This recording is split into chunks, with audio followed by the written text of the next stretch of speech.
आवाज ठीक आ रही है या फिर माइक को हटाकर चर्चा करें? बीच में बता दीजिएगा।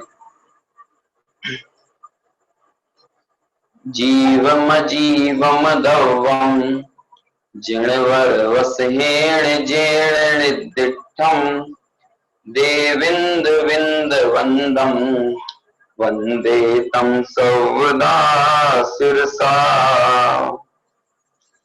आचार्य नेमिचंद्र सिद्धांती देव द्वारा विरचित महान ग्रंथ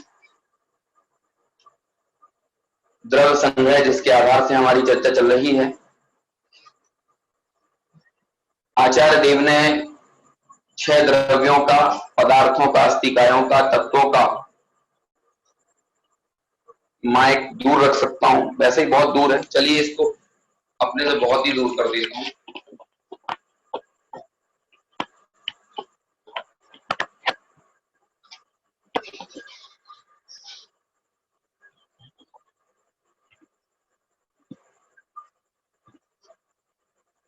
हेलो, अब ठीक है? नेमिचंद्र सिद्धांती देव के ग्रंथ द्रव्य संग्रह, जिसकी गाथा 8 पर आज हमारी चर्चा चलना है। 7 गाथाओं पर पर्यंत हमारा विषय हो चुका है। जीव के 9 अधिकारों की चर्चा इसमें नेमिचंद्र सिद्धांती देव द्वारा की गई है। उसमें कर्ता जो विशेषण है या कर्ता नाम का जो अधिकार है, जिसकी दूसरी गाथा में चर्चा की थी, वो प्रकरण अब हमको यहाँ लेना है और इसके माध्यम से अपने विषय को आगे बढ़ाएंगे। 8वें नंबर की गाथा है। वॉइस गूंज रही है तो मैं हटा ही देता हूँ।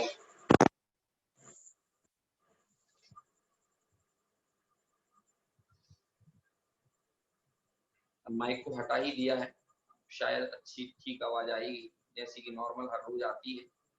बस मुझे थोड़ा सा फोर्स के साथ बोलना पड़ता है। चलिए, गाथा 8 स्क्रीन पर शेयर कर देता हूं, जिससे इसका हम सामूहिक पाठ कर सकें और इसकी टीका का अर्थ समझ सकें। आपकी स्क्रीन पर आ रही है।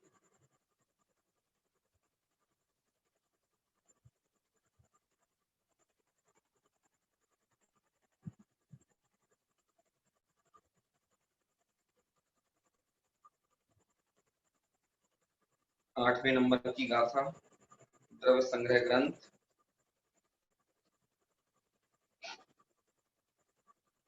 ये देखिए, पढ़ते हैं पहले इसको। पुग्गल कम्मादीणम कत्ता व्यवहार दो दुणिच्छय दो चेदन कम्माणादा शुद्धणया शुद्ध भावाणम। पद्यानुवाद। उद्गल कर्म करे व्यवहार करता याते करे कहे करार निश्चय निज रागादिक करे शुद्ध दृष्टि शुद्ध भाव ही धरे। क्या कहते हैं आचार्य? क्यों जीव को कर्ता कहा है, उसकी विभिन्न विवक्षाओं की यहाँ पर चर्चा है ना। पहले हमने जो दूसरी गाथा देखी थी, उसमें ब्रह्मदेव सूरी ने अकर्ता भी सिद्ध किया था, लेकिन यहाँ पर मूल गाथा में कर्ता ही सिद्ध किया है। और किस प्रकार से ये जो जीव है वो विभिन्न अपने गुण पर्यायों का, वैभाविक पर्यायों का, स्वाभाविक पर्यायों का कर्ता माना है, उन विवक्षाओं को यहाँ पर आचार्य नेमिचंद्र सिद्धांती देव ने बताया है। देखिए, गाथार्थ पढ़ते हैं। आत्मा व्यवहार नय से उद्गल कर्मादि का करता है, निश्चय नय से चेतन कर्मों का करता है, और शुद्ध नय से शुद्ध भावों का करता है ना। सिंपल है। यहाँ पर तो पहले मैं पूरे टीका के भाव को पढ़ लेता हूं, ताकि स्क्रीन पर से फिर इस ग्रंथ को हटाकर हम चर्चा करेंगे। इस सूत्र में भिन्न प्रक्रम रूप व्यवहित संबंध से मध्यम पद लेकर व्याख्यान किया जाता है। आत्मा व्यवहार नय से पुद्गल कर्मादि का करता है, जैसे कि मन वचन काय व्यापार क्रिया रहित निज शुद्धात्म तत्व की भावना से शून्य होकर अनुपचरित असद्भुत व्यवहार नय से ज्ञानावरणादि द्रव्य कर्मों का तथा आदि शब्द से औदारिक वैक्रियक और आहारक इन तीन शरीरों का आहार आदि 6 पर्याप्ति योग्य पुद्गल पिंड रूप 9 कर्मों का और उपचरित असद्भुत व्यवहार नय से घटपटादि बहिर्विषयों का भी कर्ता जीव होता है। अभी ये पहला जो पूरा सेंटेंस हमने पढ़ा, ये पूरे व्यवहार नय से पुद्गल कर्मादि का कर्ता है, इसका विस्तार है ना। चलिए हम इस पर थोड़ी सी चर्चा कर लेते हैं और फिर इस विषय को समझकर आगे बढ़ेंगे। 3 नय यहाँ पर प्रयोग किए हैं। कौन कौन से नय प्रयोग किए हैं? देखिए, मूल गाथा में जो नय प्रयोग किए हैं वो अलग है और टीका में जो नए प्रयोग किए हैं वो अलग हैं, तो दोनों को हमको जरा सेपरेट समझना है। पहले हम मूल गाथा में जो नए प्रयोग किए हैं उनको समझ लेते हैं, है ना। देखिए, नयों का कितना प्रयोग है, कितने कितने जरूरी हैं इस ग्रंथ को समझने के लिए नए। तो पहले हम देखते हैं गाथा में कौन से नए हैं। तो गाथा में 3 नए हैं। एक तो है व्यवहार नय, मतलब चारों प्रकार के व्यवहार को एक साथ लेकर व्यवहार नय कह दिया। दूसरा है निश्चय नय, और उस निश्चय नय में भी अशुद्ध निश्चय नय, है ना। और तीसरा है शुद्ध नय। देखिए, कहा तो निश्चय नय है, लेकिन उसमें हमको अशुद्ध निश्चय नय लगाना है। और तीसरा है शुद्ध नय, क्योंकि जो मूल गाथा है ना, उस मूल गाथा में भी निश्चय और शुद्ध नय ऐसे शब्द आए हैं। जैसे देखिए, पुग्गल कम्मा दीनम, पौद्गलिक कर्म आदि का कर्ता व्यवहार दो, मतलब व्यवहार से है। दूर निश्चय दो चेतन कम्माणादा, मतलब निश्चय नय से चेतन कर्मों का करता है। चेतन कर्म यानी राग आदि को चेतन कर्म कह दिया, है ना। नहीं तो कर्मों में चेतनपना तलाशने मत चले जाना। यहाँ तो राग आदि को चेतन कर्म कहा, क्योंकि राग आदि को पूरी तरह से पुद्गल भी नहीं कह सकते। ये तो विवक्षाओं की भेद होते हैं कि कहीं कहीं राग आदि को पौद्गलिक कह दिया जाता है और कहीं कहीं राग आदि को आत्मा का कहा जाता है। तो यहाँ पर कह रहे हैं चेतन, मतलब चेतन कर्मों का कर्ता निश्चय नय से है। और शुद्ध नया, मतलब शुद्ध नय से शुद्ध भावों का करता है। शुद्ध भाव यानी जो निर्मल पर्याय होती हैं, ज्ञान दर्शनादि गुण होते हैं, उनका कर्ता आत्मा है। 3 नय का प्रयोग किया। कौन कौन से?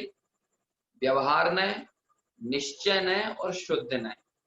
तो निश्चय नय में यद्यपि ये स्पष्ट नहीं लिखा है कि ये शुद्ध निश्चय नय है या अशुद्ध निश्चय नय है, लेकिन हमको ये प्रकरण के अनुसार अर्थ निकालना पड़ेगा।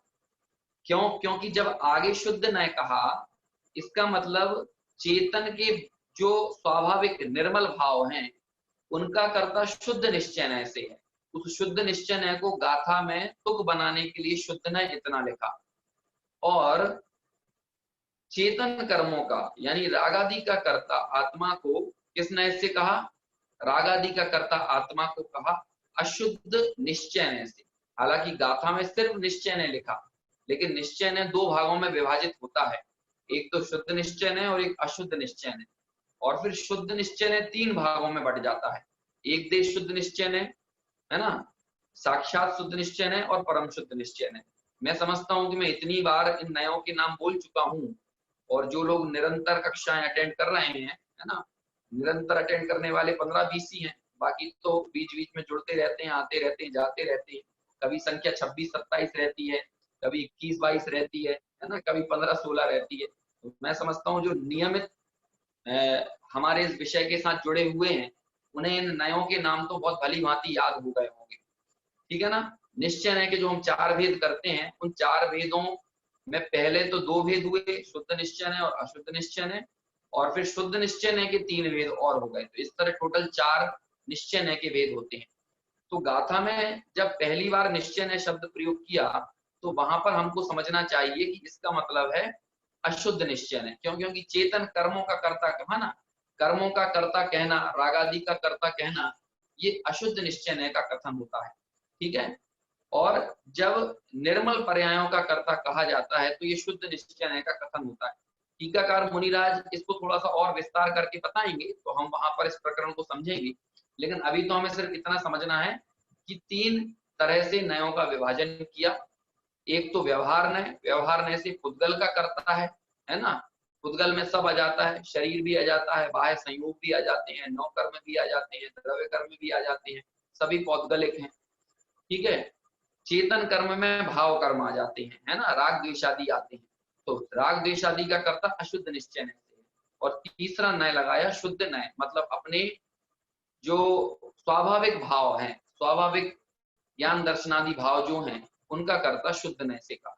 इस तरह से कर्ता ही कहा है। अभी तक मूल गाथा में अकर्ता की बात नहीं है, लेकिन जब हमने दूसरी गाथा की टीका पढ़ी थी और उसमें ये कर्ता विशेषण की चर्चा आई थी, तो वहां पर आत्मा के अकर्तत्व को भी बताया था, है ना, कि वहां पर तो कहा था भाई निश्चय नय से, तो वहां जब अकर्ता कहने की बात आती है तब उसका मतलब समझना परम शुद्ध निश्चय है। अभी मैं इस चर्चा को करूंगा कि परम शुद्ध निश्चय है अकर्ता क्यों कहता है। यही जिन शासन का अनेकांतवाद है, प्रयोजन सिद्ध करने की बात होती है ना।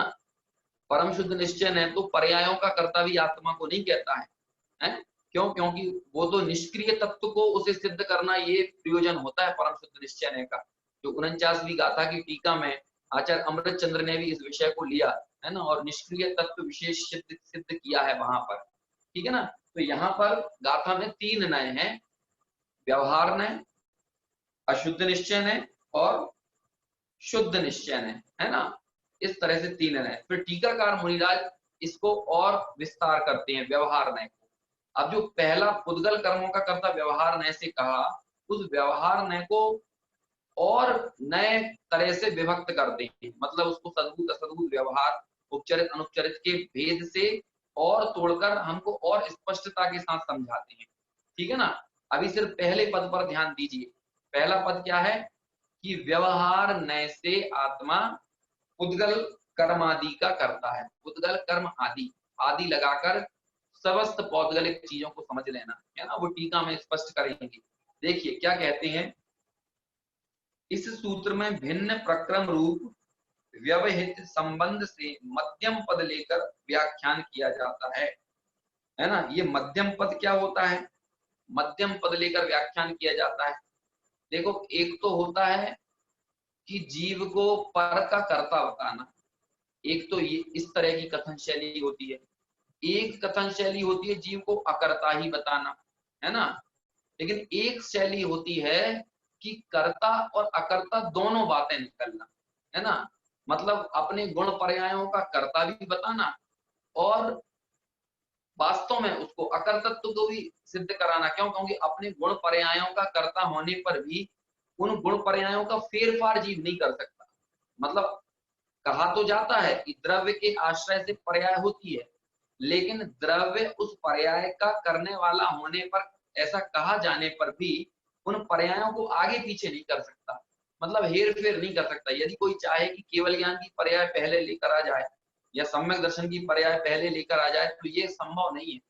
सम्यक दर्शन की पर्याय होगी द्रव्य के आधार से ही, है ना, द्रव्य के आश्रय से ही होगी। गुण भी द्रव्य के आश्रय से रहते हैं, है ना। आपने ये तो सुना ही होगा कि गुणों को सहवर्ती कहा जाता है और पर्यायों को क्रमवर्ती कहा जाता है ना। और पर्यायों को भी इस 2 विवक्षाओं से कथन आते हैं, सहवर्ती पर्याय और क्रमवर्ती पर्याय। एक द्रव्य में सहवर्ती पर्याय भी होती हैं और क्रमवर्ती पर्याय भी होती हैं। अब सहवर्ती पर्याय किसको कहते हैं? कि जीव में अनंत गुण है ना, जीव में अनंत गुण है और अनंत गुणों के कारण जीव की सभी गुणों का परिणमन चल रहा है। जीव में ज्ञान है, दर्शन है, चारित्र है, तो वर्तमान समय में अनंत गुणों का सबका परिणमन चलना, तो अनंत गुणों की सब पर्यायों का एक साथ होना, तो ये कहलाता है सहवर्ती पर्याय, है ना। अनंत गुण साथ साथ वर्त रहे हैं और उनकी पर्याय भी साथ वर्त रही है एक ही समय में। अनंत गुण और अनंत गुणों की वर्तमान समय में वर्तने वाली पर्याय, तो ये क्या हो गई? सहवर्ती पर्याय। लेकिन जब हम एक गुण के परिणमन को देखते हैं, तो एक गुण का परिणमन वो क्रम क्रम से है। एक गुण की एक समय में एक ही पर्याय होगी, है ना। जैसे या तो सम्यक दर्शन होगा या मिथ्या दर्शन होगा, ठीक है ना। सम्यक दर्शन में भी प्रति समय नई नई पर्याय है, मिथ्या दर्शन में भी प्रति समय नई नई पर्याय है। कुल मिलाकर कहना ये है कि क्रमवर्ती पर्याय है। क्यों? क्योंकि मोह का उदय भी तीव्र और मंद होता है ना, तो ये मंद और तीव्र उदय की अपेक्षा से श्रद्धा गुण का परिणमन भी वैसा देखने को मिलता है ना, कि अभी विपरीत परिणमन चल रहा है, अभी सम्यक परिणमन चल रहा है। सम्यक दर्शन में भी मग्नता विशेष बढ़ती है। श्रद्धांजब और श्रद्धान मतलब क्या कहना चाहिए, सम्यक दर्शन रत्नत्रय प्रकट हुआ हो और रत्नत्रय प्रकट होने के बाद जैसे जैसे मग्नता विशेष होती जाती है, स्वरूप में स्थिरता बढ़ती है। तो स्वरूप में स्थिरता बढ़ने से बाहर में कर्मों का कहना चाहिए, जैसे पहले अनंतानुबंधी का क्षय हुआ, जब मग्नता और विशेष हुई तो अप्रत्यक्षान गई, फिर प्रत्यक्षान गई, संजुलन गई। तो इस तरह से तीन कषाय चौकड़ी के अभाव रूप विशुद्धि, दो कषाय चौकड़ी के अभाव रूप विशुद्धि, इस तरह से कहने में आता है ना। तो इस तरह निर्मलता बढ़ती है, दर्शन ज्ञान चारित्र की निर्मलता में भी वृद्धि उपचार से ऐसा हम कह सकते हैं।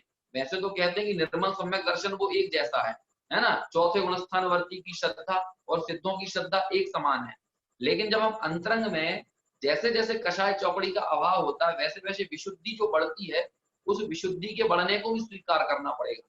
और वो विशुद्धि का बढ़ना समस्त कहना चाहिए जितने भी अनंत गुण हैं, वो अनंतों गुणों का निर्मल परिणमन तदनुरूप प्रवाहित होता है। और जब हमारा मिथ्या श्रद्धान है तो कहते हैं कि अनेकों गुणों का परिणमन उसी तरह से उल्टा चलता रहता है। श्रद्धा यदि उल्टी है तो ज्ञान भी विपरीत है, चारित्र भी विपरीत है ना, पुरुषार्थ भी पूर्ण प्रकट नहीं हो पा रहा है, ठीक है ना। इसी तरह से अन्य अन्य जो जो सभी गुणों के नाम ले पाना तो संभव नहीं है, तीन चार गुणों के माध्यम से ये बात समझाई जाती है। तो इस तरह से सहवर्ती पर्याय और क्रमवर्ती पर्याय, इनका करने वाला तो जीव है ऐसा कह दिया जाता है। लेकिन फिर भी कहते हैं कि भाई द्रव्य ने पर्याय का कभी स्पर्श नहीं किया। एक ये कथन होता है जो एकदम उच्च लेवल का कथन होता है, लेकिन यहाँ पर एकदम ना उच्च लेवल का कथन किया है और एक ना निम्न लेवल का कथन किया है। निम्न लेवल का कथन वो होता है कि पर द्रव्य का करता कहना, मैं दुकान का करता हूँ, मैं घर परिवार का करता हूँ, ऐसा नहीं किया।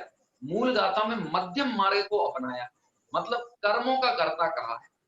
तो तीन तरह के जो कर्म मूल होते हैं कि नौ कर्म, द्रव्य कर्म, तो इन नौ कर्म और द्रव्य कर्मों का कर्ता कह दिया। ये व्यवहार ने से कहा, क्यों? क्योंकि दोनों पौद्गलिक हैं, ठीक है।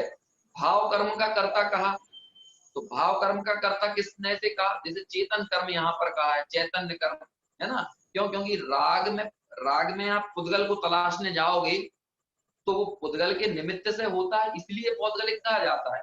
लेकिन राग में आप स्पर्श रस गंध वर्ण ढूंढने जाओगे तो मिलेगा नहीं, है ना। किसी ने देखा कि राग का स्पर्श होता हो, राग का रस होता हो, गंध होता हो, वर्ण होता हो? लेकिन वो तो आचार्य कुंद की शैली है कि जीव ने पुद्गल का अवलंबन लिया, पुद्गल का संयोग हुआ, मतलब पुद्गल में एकत्व ममत्व किया, इस कारण से राग को पौद्गलिक कहा जाता है, संयोग जन्य भाव कहा जाता है ना। वो तो आचार्य कुंद की दृष्टि प्रधान शैली है। लेकिन जब हम ज्ञान प्रधान शैली में चर्चा करते हैं तब हमको ये पता चलता है कि ज्ञान प्रधान शैली में राग में तो ऐसा स्पर्श रस गंध वर्ण है नहीं, है ना। केवली ने भी नहीं देखा है, तो राग को आप क्या कहोगे? तो राग को चेतन का कर्म कहा जाता है ना। इसको बहुत अच्छे से छोटे दादा समझाते हैं कि एक विवक्षा आती है कि जीव राग का करता है, एक विवक्षा आती है कि पुद्गल राग का करता है, एक विवक्षा आती है कि दोनों राग के करता है, और एक विवक्षा आती है कि दोनों ही राग के करता नहीं है, ना जीव करता है ना पुद्गल करता है। इसको ऐसे समझाते हैं छोटे दादा डॉक्टर हुकुमचंद जी भारती साहब कि जैसे कि एक लड़का है, वो जब अपने पिता के गांव में रहता है तब उसको बोलते हैं, उसका परिचय उसके पिता के नाम से दिया जाता है ना, कि पिता के नाम से इस तरह परिचय दिया जाएगा कि भाई ये फलाने सुरेश राकेश दिनेश जो भी है उसका उसका पुत्र है। जब वही लड़का अपने मामा के घर रहता है ना, मतलब मम्मी के मायके में रहता है, तब उसका परिचय माँ की तरफ से दिया जाता है ना, कि सीता गीता रीता उसका ये पुत्र है, ठीक है ना। अब बताइए वो किसका पुत्र है? फिर कभी ये परिचय दिया जाता है जब वो सर्टिफिकेट वगैरह में लिखता है तो दोनों का ही पुत्र है ना, पिता का नाम भी लिखना पड़ता है, माँ का नाम भी लिखना पड़ता है। लेकिन पिता और माता के दोनों के नाम से उसके परिचय देने के अलावा उसका अपना भी एक अस्तित्व है या नहीं है, एक उसका अपना भी स्वयं का परिचय है या नहीं है, जो परिचय माता और पिता का मोहताज नहीं है। तो इसलिए जब हम उसके व्यक्ति विशेष को देखकर हम बात करते हैं तो ये कहते हैं भैया दोनों का नहीं है, वो स्वयं अपना ही है। इस तरह की विवक्षा भी, इस तरह से भी हम उसका कथन करते हैं। ऐसे ही एक विवक्षा आती है राग का कर्ता जीव को कहने की, एक विवक्षा आती है राग का कर्ता पुद्गल को कहने की, एक विवक्षा आती है दोनों को कहने की, और एक विवक्षा आती है दोनों ही राग के कर्ता नहीं है। इस तरह से तो दोनों ही राग के कर्ता नहीं है, मतलब जीव बिल्कुल राग का कर्ता नहीं है, जीव अपनी गुण पर्यायों का कर्ता नहीं है, जीव पूर्णतः अकर्ता है। ये बात उत्तम मार्ग हो गया, एकदम हाईएस्ट। और जीव संयोगों का कर्ता है ना, घर परिवार दुकान मकान का कर्ता, ये होगा एकदम निम्न स्तर का कथन। लेकिन यहाँ पर मध्यम मार्ग निकालकर उसको कर्ता तो कहा, लेकिन कर्ता कहने में भी उसकी गुण पर्यायों से उसको रिलेट किया, है ना, उसके रागादि से उसको रिलेट किया और पौद्गलिक कर्मों से उसको रिलेट किया। लेकिन जब टीकाकार मुनिराज ने विस्तार किया तो उन्होंने इसमें बाह्य संयोग आदि को भी इन्वॉल्व किया, उनको भी जोड़ा, मतलब व्यवहार न के और टुकड़े कर दिए, है ना। बात समझ में आ रही नहीं आ रही? अब हम जब टीका में पढ़ेंगे तो पता चलेगा व्यवहार न कोई और किस तरह से टुकड़े किए हैं। देखिए, व्यवहार न के टुकड़े करना मतलब एक तो सिंपल कथन हो गया व्यवहार न से कहा है, लेकिन अब व्यवहार न के टुकड़े कैसे किए कि हमने उन कथनों में भी सूक्ष्मता और स्थूलता को देखा। जो स्थूल कथन थे वो असद्भूत की कोटि में चले गए, जो थोड़े सूक्ष्म कथन थे वो सद्भूत की कोटि में आ गए। उन स्थूल और सूक्ष्म में भी हमने फिर और उनका पोस्टमार्टम किया। स्थूल कथनों में भी हमने फिर सूक्ष्म स्थूल देखा, मतलब स्थूल के अंदर भी सूक्ष्म स्थूल देखा और सूक्ष्म के अंदर भी सूक्ष्म स्थूल देखा, है ना। तो जो सूक्ष्म के अंदर सूक्ष्म देखना है वो होता है अनुपचरित सद्भूत, सूक्ष्म के अंदर स्थूल देखना जो होता है वो होता है उपचरित सद्भूत। इसी तरह से स्थूल के अंदर सूक्ष्म देखना वो होता है अनुपचरित असद्भूत, और स्थूल के अंदर स्थूल देखना वो होता है उपचरित असद्भूत, है ना। समझ में तो नहीं आया? क्या कहें, है ना, शब्दों में बड़ा क्या बड़ी पुनरावृत्ति होती है ना, इस कारण से थोड़ा सा जटिल लगता होगा विषय। आपको क्या, यदि एक ब्लैक बोर्ड होता और फिर हम सेपरेट सेपरेट उन दोनों को अलग अलग लिखते जाते, है ना, फिर दिमाग में ऐसा पूरी की पूरी फिल्म बनती हमारे कि आखिर इसका क्या मतलब है, इसका क्या मतलब है। लेकिन आपको सीधे सुनकर अवधारण करना है ना। चाहिए फिर से बताता हूं, मेरे पे मैसेज आया कि धीरे धीरे बताइए लिखना। देखिए, एक तो सिंपल कथन हो गया व्यवहार में, है ना, व्यवहार में से किसी बात को कह दिया, ये नॉर्मल कथन हो गया। लेकिन जब हम व्यवहार नय के टुकड़े करते हैं तो उन कथनों में सूक्ष्मता और स्थूलता देखते हैं, है ना। तो व्यवहार नय में जब हमने जो स्थूल कथन रखे उनको कहा असद्भूत, व्यवहार नय में जो स्थूल कथन है वो हुए असद्भूत, और व्यवहार नय में जो सूक्ष्म कथन है वो क्या हुए सद्भूत, ठीक है ना।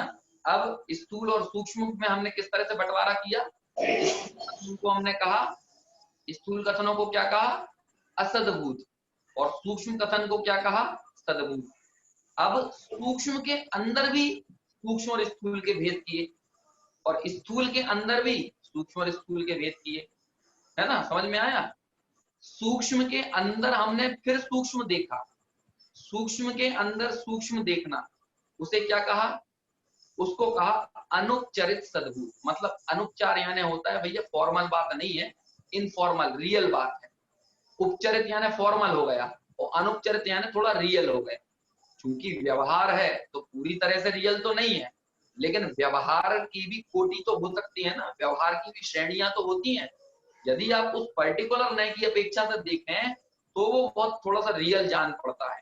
तो मैं ये कह रहा हूं कि इस सूक्ष्म में भी सूक्ष्म कथन वो हुआ अनुपचरित सद्भूत, और सूक्ष्म में स्थूल कथन वो हुआ उपचरित उपचरित सद्भूत, ठीक है ना। ये तो हमने सूक्ष्म के दो बंटवारे कर दिए।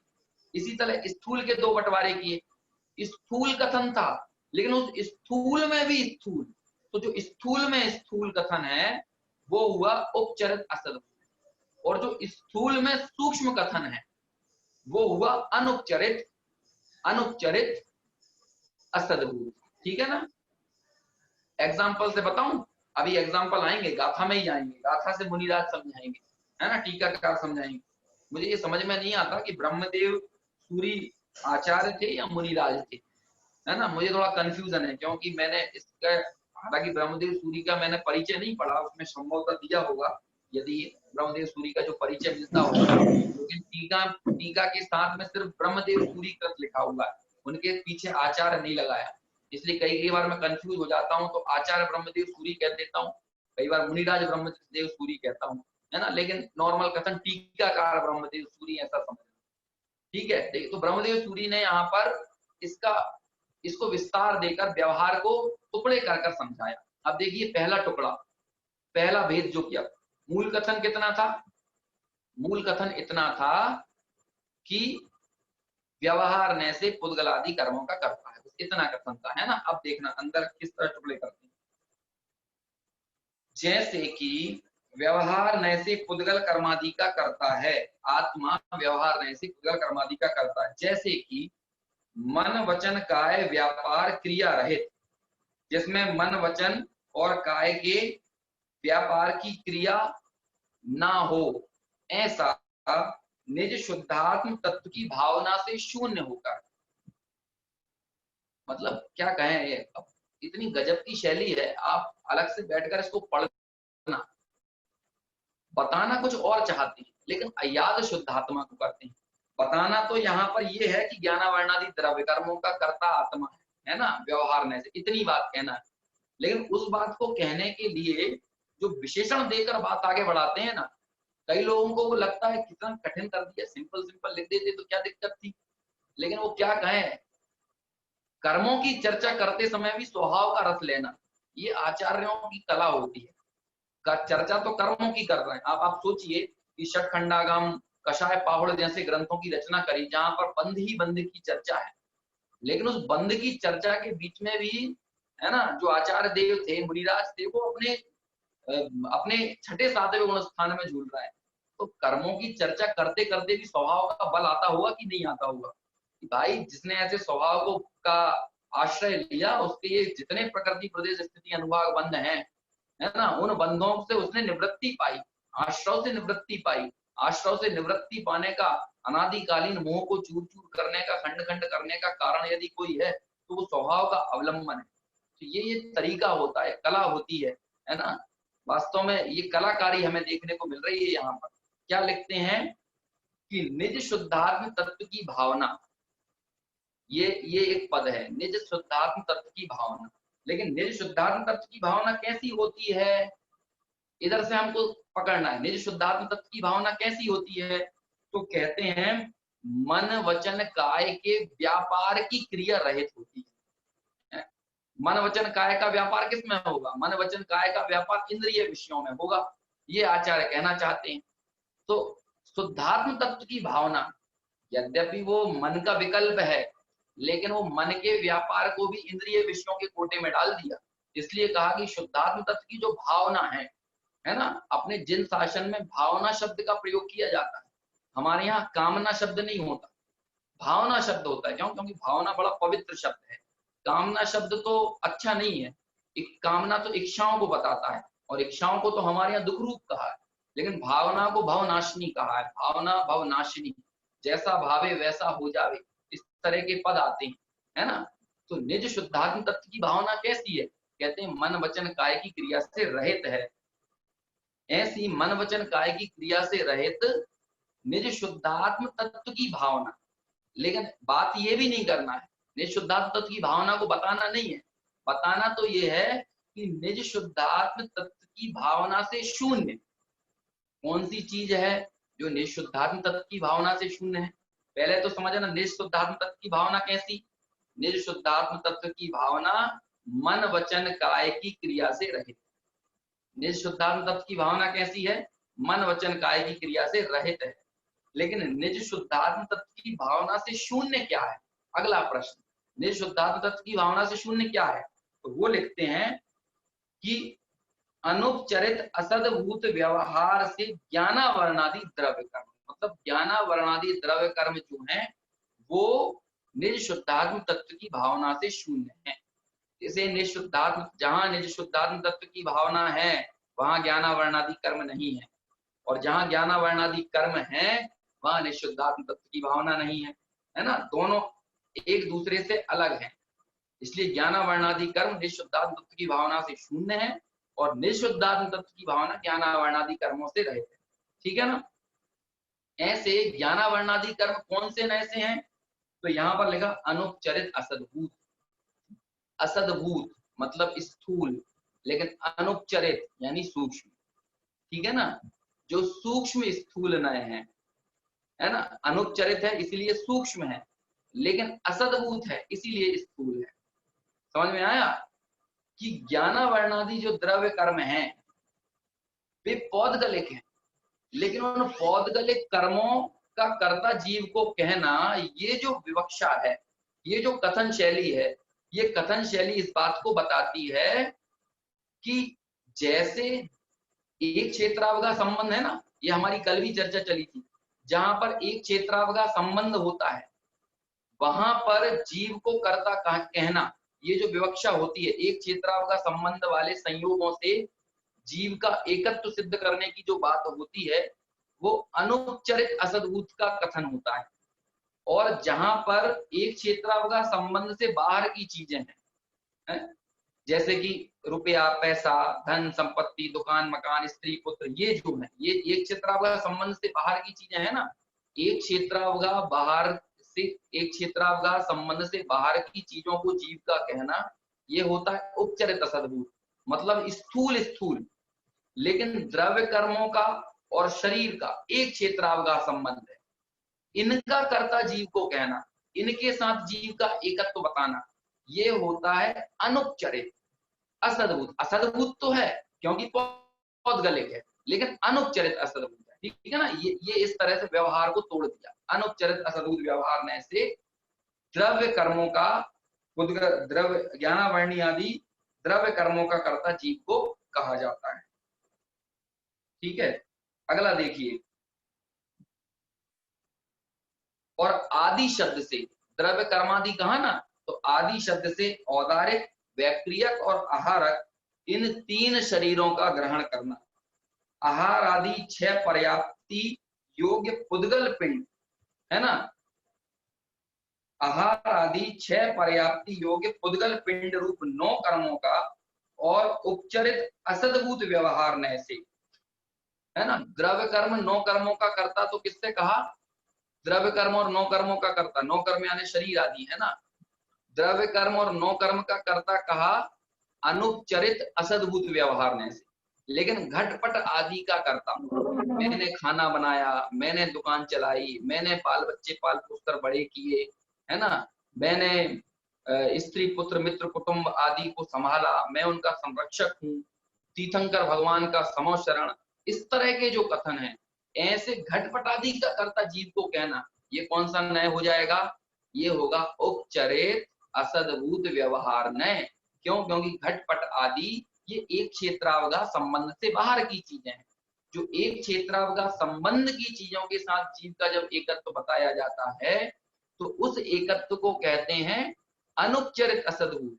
लेकिन जब एक क्षेत्रावगा संबंध से बाहर की चीजों के साथ संबंध जोड़ा जाता है, स्त्री पुत्र आदि के साथ, दुकान मकान के साथ, तो वो कहलाता है उपचरित असद्भूत।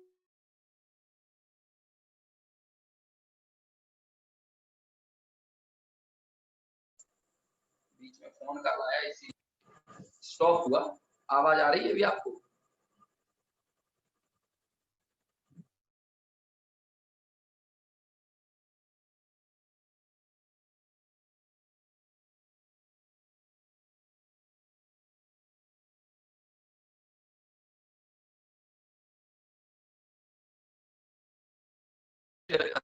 अभी यहाँ पर सद्भूत की बात नहीं की, अभी सिर्फ उपचरित और अनुपचरित असद्भूत की बात। अब मैं आपके साथ फिर स्क्रीन शेयर करता हूँ और अगला पैराग्राफ हम पढ़ेंगे और फिर अगले पैराग्राफ की चर्चा करेंगे। इतनी बात समझ में आई, थोड़ी बहुत समझ में आई, है ना। क्योंकि इतनी बार हमने उपचरित अनुपचरित उपचरित अनुपचरित इन नयों की, सद्भूत असद्भूत की चर्चा कर ली है, तो मैं समझता हूँ कि अब समझ में आ ही गई होगी, और नहीं आई होगी तो 2-4 गाथाओं बाद आ जाएगी, क्योंकि ये चर्चा भी रुकने वाली नहीं है। इस ग्रंथ में नयों का इतना प्रयोग है ना, कि अन्यत्र आपको इतना प्रयोग मूल गाथाओं में और टीकाओं में संभवतः नहीं देखने मिलेगा। इसमें 58 गाथा है, लेकिन इतना अमूमन हर गाथा में ही नयों का प्रयोग करके बात समझाई है ना। और उसमें भी यही नय, शुद्ध नय अशुद्ध नय, मतलब शुद्ध निश्चय नय अशुद्ध निश्चय नय, सद्भूत नय सद्भूत व्यवहार असद्भूत व्यवहार, उपचरित सद्भूत अनुपचरित सद्भूत, यही इन्हीं नयों की चर्चा मिलेगी। द्रव्यार्थिक पर्यायार्थिक का इतना प्रयोग नहीं है जितना निश्चय व्यवहार का प्रयोग है। देखिए आगे स्क्रीन शेयर करता हूं, जिससे आप आगे का विषय हम पहले पढ़ लेंगे और फिर उसकी चर्चा करेंगे, ठीक है ना। घटपट आदि का कर्ता कहना है ना, बाहरी संयोगों का कर्ता कहने की जो विवक्षा है, वो विवक्षा किस नय के कारण है, वो है उपचरित असद्भुत व्यवहार नय के कारण। ठीक है, आगे देखिए, ये 8वीं गाथा आपकी स्क्रीन पर दिख रहा है, ये दूसरा पैराग्राफ, गाथा 8 जी। निश्चय नय की अपेक्षा से, यहां से मिलाइए, पूरा पैराग्राफ पढ़ूंगा मैं, फिर हम चर्चा करेंगे। निश्चय नय की अपेक्षा से आत्मा चेतन कर्मों का करता है।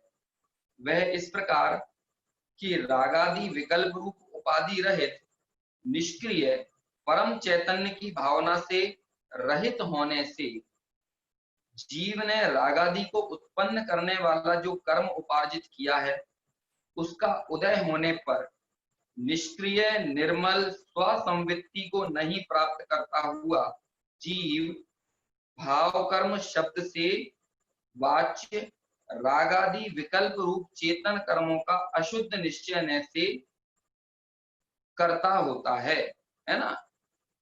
स्पष्ट कर दिया ना, मूल गाथा में चेतन कर्म कहा था, लेकिन यहाँ पर भाव कर्म शब्द से वाच्य, मतलब जिसको भाव कर्म शब्द से कहा जाता है ना, जो भाव कर्म शब्द से बताया जाने वाला जो विषय है, जो वाच्य है, वो वाच्य उसको चेतन कर्म कहा। वो चेतन कर्मों का कर्ता किस नय से है, अशुद्ध निश्चय नय से है ना। मूल गाथा में तो निश्चय नय लिखा था, लेकिन यहाँ पर टीकाकार द्वारा ये स्पष्ट किया जा रहा है कि वो निश्चय मतलब अशुद्ध निश्चय नय।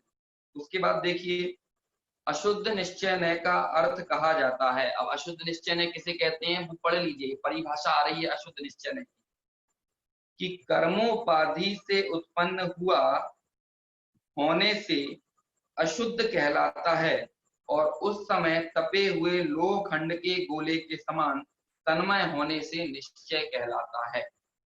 अशुद्ध क्यों कहलाता है, क्योंकि कर्मोपाधि से उत्पन्न हुआ है, इसीलिए अशुद्ध है।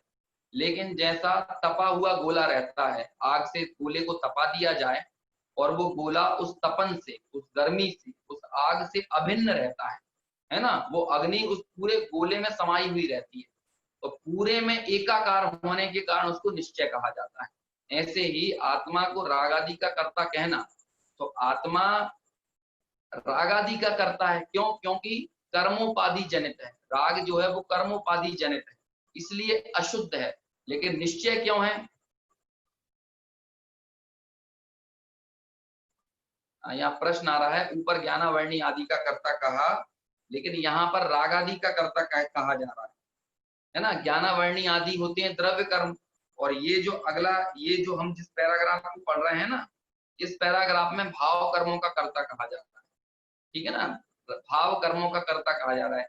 राग से संलिप्त परिणति, राग से मिली हुई परिणति, है ना, जो आत्मा की परिणति राग से लिप्त है, भाव कर्मों से लिप्त है, वो पूरी ही उसका वैभाविक परिणमन हुआ है, उस परिणति का पूर्णतः वैभाविक परिणमन हुआ है। जबकि द्रव्य कर्मों का एक क्षेत्रावगाह संबंध होता है ना। लेकिन वो द्रव्य कर्म से भाव कर्म, भाव कर्म से द्रव्य कर्म, ये जो पूरी संतति कही जाती है, तो भाव कर्म को तो आत्मा का अपना वैभाविक परिणमन कहा है ना। जबकि द्रव्य कर्मों को तो एक तरह से संयोग ही बताया, एक क्षेत्रावगाह संबंध बताया। लेकिन भाव कर्म मतलब रागादि का कर्ता कहना, इस ये और सूक्ष्म बात है। संलिप्त परिणति कहा, राग से मिली हुई परिणति, राग से लिप्त परिणति, इसीलिए इसको निश्चय नय में रखा। वो बात यहाँ पे ली ना, कर्मोपाधि चेतन कर्म का कर्ता अशुद्ध निश्चय ने ऐसे कहा है। हाँ, चेतन कर्म यानी देखिए ना आगे जब हम पूरा पैराग्राफ पढ़ रहे हैं तो आप उसको पढ़ेंगे तो समझ में आएगा। फिर से पढ़ता हूं ये पैराग्राफ। निश्चय न की अपेक्षा से आत्मा चेतन कर्मों का करता है, वह इस प्रकार। मतलब ये तो मूल कथन गाथा का कह दिया, लेकिन अब उसका स्पष्टीकरण ऐसे देते हैं, वह इस प्रकार, है ना। आगे स्पष्टीकरण आता है कि रागादि विकल्प रूप उपाधि रहित निष्क्रिय परम चैतन्य की भावना से रहित, है ना। ये तो एक विशेषण दिया, है ना। फिर शुद्धात्मा को याद कर रहे हैं।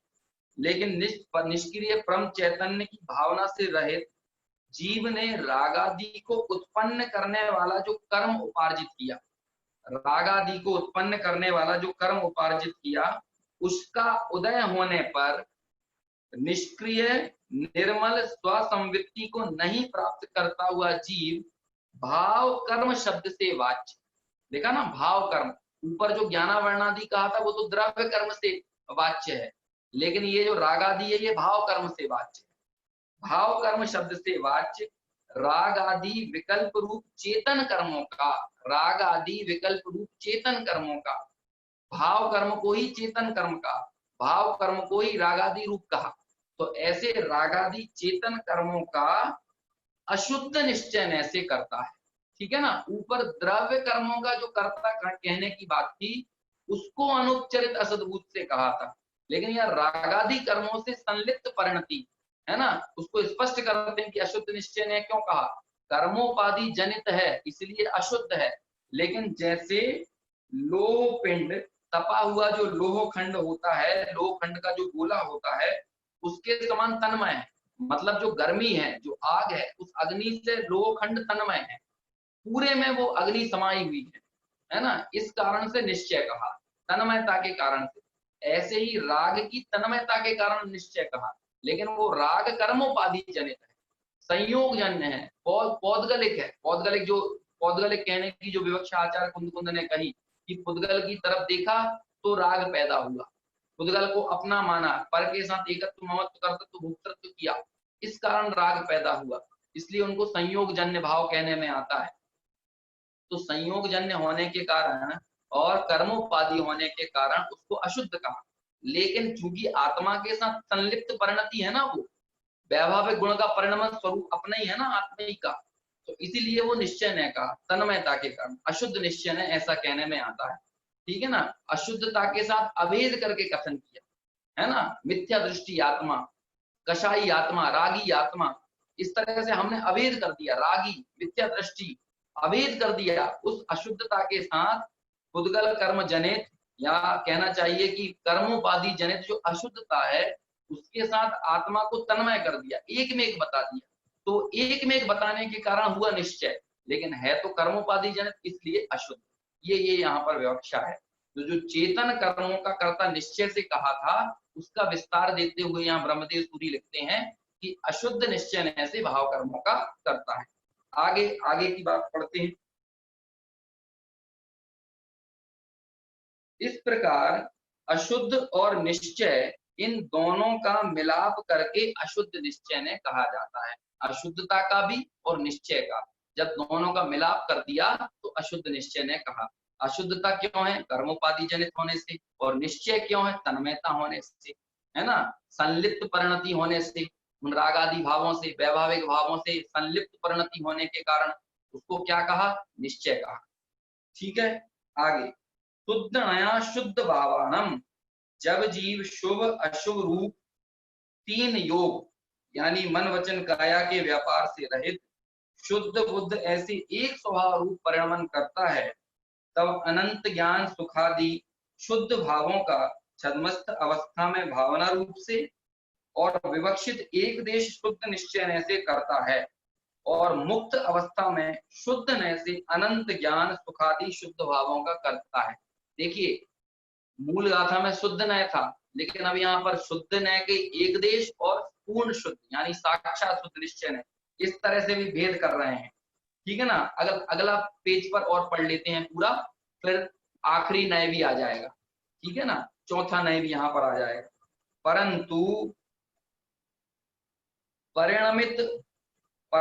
परिणमित होते हुए शुद्ध अशुद्ध भावों का ही कर्तापना जीव में जानना हस्तादिक के व्यापार यानी पुद्गल परिणामों का नहीं। नित्य निरंजन निष्क्रिय निजात्म स्वरूप की भावना रहित जीव को कर्मों का कर्मादि का कर्तृत्व कहा। अतः उस निज शुद्धात्मा में ही भावना करना। इस प्रकार सांख्य मत के प्रति एकांत अकर्तृत्व का निराकरण करने की मुख्यता से गाथा पूर्ण हुई। आप एक चीज बारंबार देख रहे हैं, शुद्ध निश्चय है मतलब एक देश शुद्ध निश्चय है, साक्षात शुद्ध निश्चय है और अशुद्ध निश्चय है ना, या सद्भूत व्यवहार असद्भूत व्यवहार, उपचरित सद्भूत अनुपचरित सद्भूत। ये व्यवहार की चर्चा करने के बावजूद भी एक चीज को बार बार टीकाकार याद कर रहे हैं, निष्क्रिय निष्क्रिय। अरे जब आप उसे निष्क्रिय कह रहे हो तो कर्ता क्यों कह रहे हो? आप ही ये विरोधाभास खड़ा क्यों कर रहे हो? जरा ये भी तो बताइए, है ना। तो अब जरा हम इसको समझेंगे। ये निष्क्रिय, ये देखिए यहाँ भी लिखा ना, नित्य निरंजन निष्क्रिय निजात्म स्वरूप की भावना। निष्क्रिय निरंजन नित्य निरंजन निष्क्रिय निजात्म स्वरूप की भावना, है ना। इसका क्या मतलब है? इसमें कौन सा नया आएगा? निष्क्रिय कहने में कौन सा नया आएगा, है ना। ये वाली अपनी थोड़ी सी चर्चा है। चलिए देखिए, अशुद्ध निश्चय तक तो बात समझ में आई कि जो चेतन कर्मों का कर्ता कहा वो अशुद्ध निश्चय है। और उसे अशुद्ध क्यों कहा? उसे अशुद्ध इसीलिए कहा क्योंकि कर्मोपाधि जनित है, और निश्चय इसीलिए कहा क्योंकि वो उससे संलिप्त है, तन्मय है, इसीलिए अशुद्ध निश्चय ने कहा। अब शुद्ध निश्चय ने को दो भागों में बांटा, और दो भागों में बांटते हुए क्या क्या लिखा वहां पर देखिए। मैं एक बार फिर से अपने लिए पढ़ता हूं और फिर आपको बताता हूं कि जब जीव शुभ अशुभ रूप तीन योग यानी मन वचन काया के व्यापार से रहित, ये व्यापार से रहित पहले भी कहा था, क्यों? क्योंकि नित्य निरंजन तत्व की भावना से रहित परिणति को बताने के लिए वहां पर प्रयोग किया था। लेकिन यहाँ पर कह रहे हैं कि मन वचन के व्यापार से रहित शुद्ध बुद्ध ऐसे एक स्वभाव रूप से परिणमन करता है। जब उस शुद्ध स्वभाव में परिणमन करता है तब अनंत ज्ञान सुखादि शुद्ध भावों का छदमस्त अवस्था में भावना रूप से, मतलब एक देश उसकी शुद्धता प्रकट हुई, एक देश निर्मलता प्रकट हुई, सम्यक दर्शन आदि प्रकट हुए, देश संयम सकल संयम आदि प्रकट हुए, तो इसको एक देश शुद्धता कही। और ये जो देश संयम सकल संयम है ना, चौथा पांचवा छठा, ये जो गुणस्थान हुए, ये गुणस्थान क्यों हुए? वो कहते हैं वो गुणस्थान हुए शुद्ध बुद्ध ऐसे एक स्वभाव रूप से परिणमन करता है ना, एक स्वभाव रूप से परिणमन करता है और अनंत दर्शन ज्ञान अनंत सुख आदि शुद्ध भावों का छदमस्त अवस्था में भावना करता है, मतलब अपने उस स्वभाव की भावना करता है। उस स्वभाव की भावना करने के कारण विवक्षित एक देश शुद्ध निश्चय का करता है ना। वो जो एक देश शुद्ध पर्याय प्रकट हुई उनका कर्ता कहना ये हुआ एक देश शुद्ध निश्चय है। लेकिन जब वही मुक्त अवस्था की प्राप्ति हो जाती है, केवल ज्ञान की प्राप्ति हो जाती है, सिद्ध अवस्था की प्राप्ति हो जाती है, जब तक छदमस्त अवस्था है, छदमस्त अवस्था में होने वाली निर्मल पर्याय एक देश शुद्ध पर्याय होती हैं।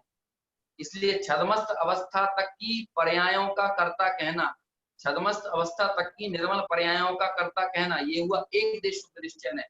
लेकिन जब वही पूर्ण शुद्ध हो जाता है, केवल ज्ञानी हो जाता है, मुक्त हो जाता है, सिद्ध हो जाता है, तब यही शुद्ध नय से यानी साक्षात शुद्ध निश्चय नय से अनंत ज्ञान सुख आदि शुद्ध भावों का कर्ता कहा जाता है। तो ये तो लगा दिया साक्षात निश्चय ने, लेकिन अब इसमें परम शुद्ध निश्चय नय की बात कहाँ है? तो परम शुद्ध निश्चय नय की बात तो यहाँ है कि जो नित्य निरंजन निष्क्रिय निजात्म स्वरूप की भावना, जिस जीव को परम शुद्ध निश्चय नय के विषयभूत तत्व की भावना होती है, उसके ही पर्याय में एक देश शुद्ध पर्याय प्रकट होती है। जिसके परम शुद्ध निश्चय नय के विषयभूत भगवान आत्मा का की भावना होती है, उसका जिससे उसकी जिससे शरण होती है, उसको ही पर्याय में पूर्ण शुद्ध पर्याय है ना, पर्याय में पूर्ण शुद्धता प्रकट होती है। मतलब यदि आपको एक देश शुद्धता चाहिए हो पर्याय में, या पूर्ण शुद्धता चाहिए हो, दोनों ही स्थिति में परम शुद्ध निश्चय नय का जो विषय है उस तत्व को दृष्टि का विषय, ध्यान का ध्येय बनाना होगा। और परम शुद्ध निश्चय नय का विषयभूत आत्मा कैसा है, वो यहाँ पर पंक्तियों में लिखा, नित्य, निरंजन और निष्क्रिय। और ये निष्क्रिय क्यों कहा, शुद्ध भी कहते हैं।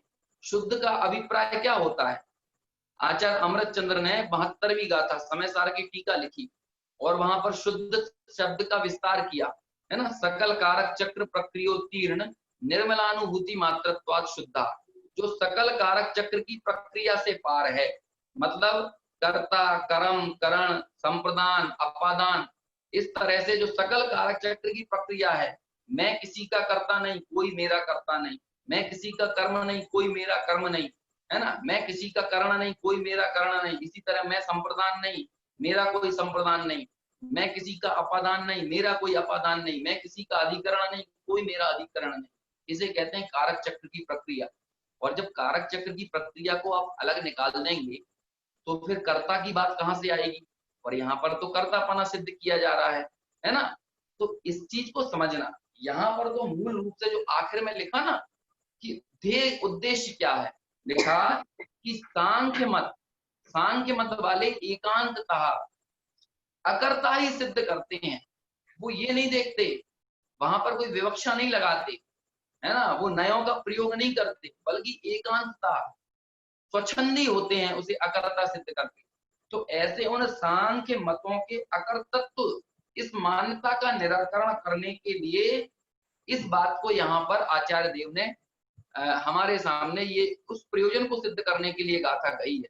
हालांकि अनेक लोग निश्चय नय की खिल्लियां उड़ाते हैं, है ना, क्योंकि गुरुदेव श्री के मुखार विंद से जो वाणी उद्घाटित हुई उसमें उनका परम शुद्ध निश्चय नय पर जोर रहा और उन्होंने अकर्तत्व की उद्घोषणा की, अकर्तावाद की बात की।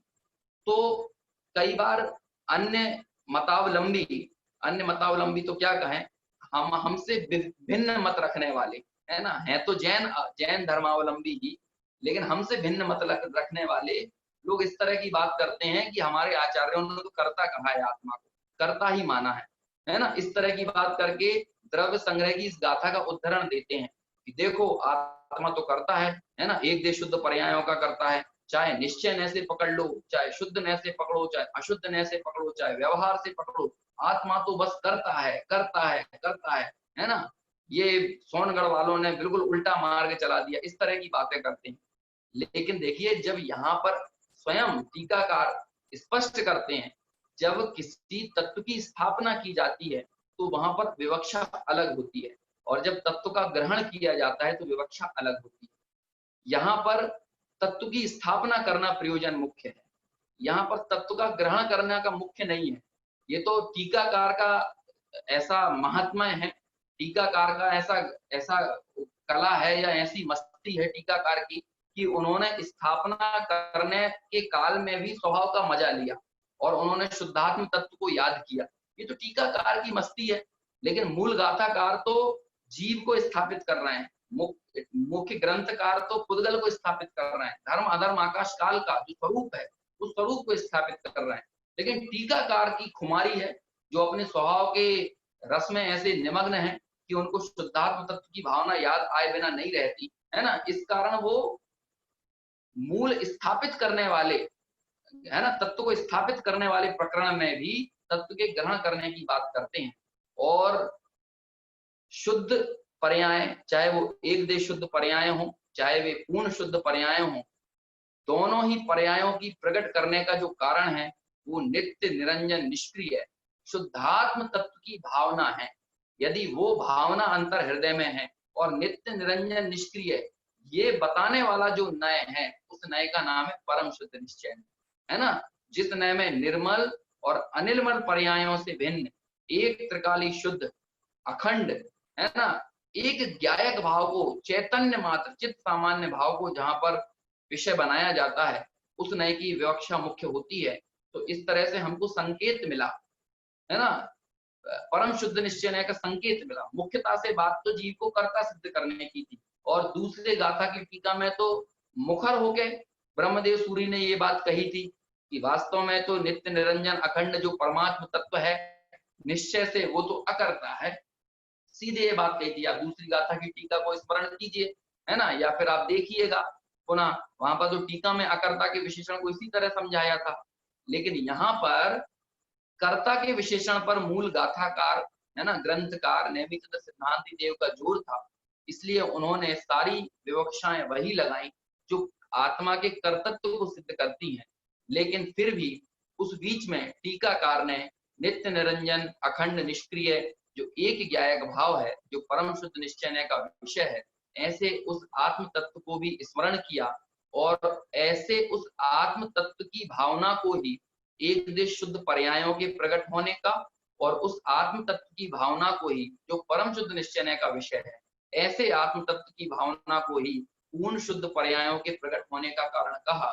इस तरह से हमें ये बात समझना चाहिए, है ना। मूल गाथाकार ने तो 3 परिपाटियां दी थी नयों की, लेकिन टीकाकार ने उन नयों को भी और खुलासा करके और स्पष्टता के साथ भेद प्रभेद करके विषय को और अच्छे से स्पष्ट किया। इस तरह से हमको ये कर्तृत्व और अकर्तृत्व की बात को स्वीकार करना चाहिए। न्याय ग्रंथों में जहां पर खंडन मंडन करने की प्रमुखता होती है, या जो ज्ञान प्रधान ग्रंथ होते हैं, वहां पर तो तत्व को स्थापित करना ही मुख्य रहता है।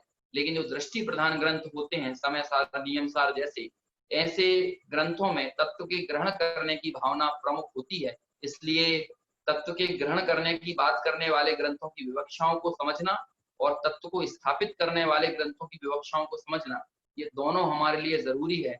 जब हम इन विवक्षाओं को समझेंगे तो हमें आगम में कहीं विरोध नजर नहीं आएगा, बल्कि हम निर्विरोध रूप से पक्षातिक्रांत होकर जो मूल प्रयोजनभूत तत्व है, ऐसे उस तत्व को ग्रहण करेंगे और अपना कल्याण करेंगे। इस तरह से ये कर्तापने के अधिकार की बात यहाँ पर पूर्ण हुई। आगे, है ना, इसके बाद अगला विशेषण कौन सा है? जीवो उवो गमो अमुत्तिकत्ता सदेह परिमाणो, मतलब स्वदेह प्रमाण। ये चर्चा अब अगली गाथा में आने वाली है, जिसकी चर्चा हम कल करेंगे।